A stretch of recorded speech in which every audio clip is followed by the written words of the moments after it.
আসসালামু আলাইকুম। আমন্ত্রণ গণ টেলিভিশন সংবাদে। আপনাদের সাথে রয়েছে আমি নাসির উদ্দিন শিকদার।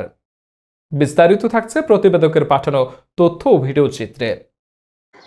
নওগাঁর পত্নীতলায় কৃষি প্রযুক্তি মেলার উদ্বোধন। তাপপ্রবাহে বেগম রাজিয়া আনাসের অক্সিজেন সেবার উদ্যোগে তৃষ্ণার্ত পথচারীদের মাঝে সুপেয় স্যালাইন পানি সরবরাহ কার্যক্রমের উদ্বোধন করেন সংগঠনের প্রধান পৃষ্ঠপোষক খুলনা জেলা আওয়ামী লীগের যুগ্ম সাধারণ সম্পাদক মোহাম্মদ কামরুজ্জামান জামান।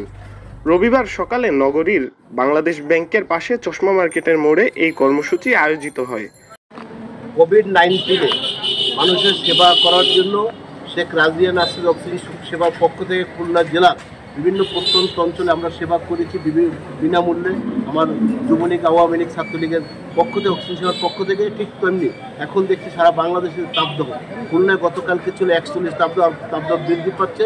যতদিন তাপদাহ থাকবে ততদিন শেখ রাজিয়া নাসির অক্সিজেনের পক্ষ থেকে আমরা সকাল 9টা থেকে বিকেল 5টা পর্যন্ত এই খাবার স্যালাইনের তৃষ্ণার্ত মানুষ ও পথচারীদের জন্য সুব্যবস্থা করছি। সকলকে উন্মুক্ত রেখে সকলে সেই পানি পান করবে, স্যালাইন পান করবে।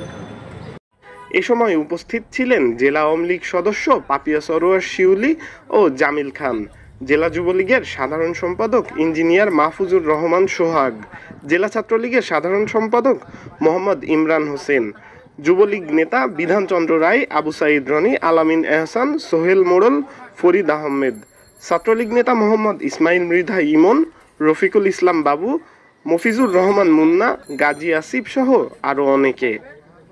আজবার রাজ, গণ টেলিভিশন, খুলনা। গণ টেলিভিশনের পরবর্তী সংবাদ দেখতে চোখ রাখুন গণ টেলিভিশনের পর্দায় অথবা ভিজিট করুন www.gonotv.com। গণ টেলিভিশন, গণমানুষের কথা বলে।